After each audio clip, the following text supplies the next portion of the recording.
Fadilah hadir di majelis zikir atau majelis ilmu itu sangat banyak.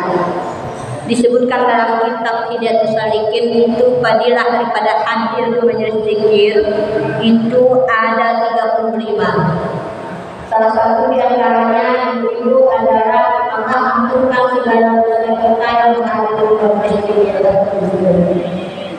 Bahkan sekalipun dosa itu dosa besar, dikatakan pernah seorang sahabat itu ketika ada di majelis ilmu Rasulullah itu ada seseorang yang ahli dosa datang dari di majelis ilmu seperti di mana Rasulullah mengajar. Kemudian bagaimana ketika datang orang ada Rasulullah SAW itu sendiri nangis berubah bukan yang tadi sedang bergembira berubah dari sini karena kedatangan laki-laki yang besar itu. Kemudian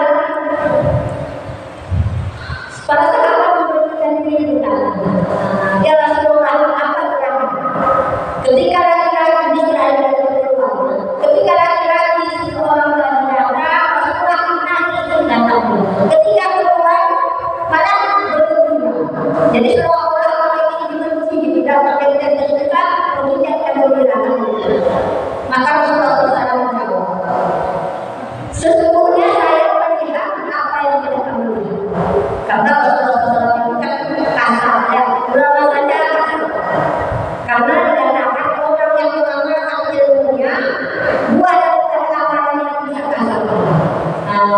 Banyak juga orang mirip atau bukan wanita, termasuk wanita yang kasar nampak di dalam yang lain.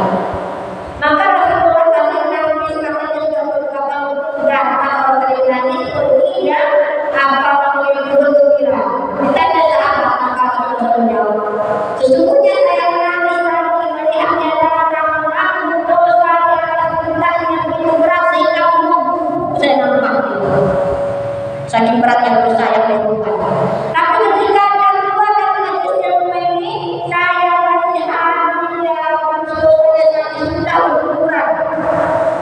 Karena Nabi bersama saya kepada umatnya itu, saya dia senang ketika umatnya itu tidak berdosa masuk ke surga Allah bersama-sama dengan dia.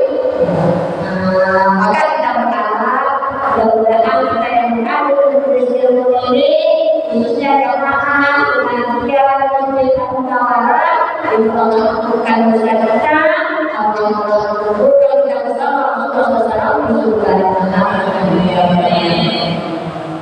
Dan lagi kalau kita kaji dalam Al-Quran itu sendiri, ya, orang yang di dalam ilmu Quran dikatakan orang yang mempelajari ilmu Quran dan mau mengamalkannya maka bahagia di dunia dan akhirat.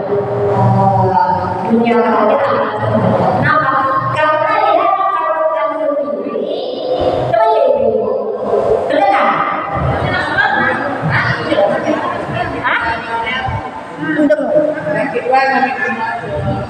Ini dengar. Kita pakai ini. Ini itu. Makanya ibu kita aja, nggak usah kita pakai ini. Itu dengar.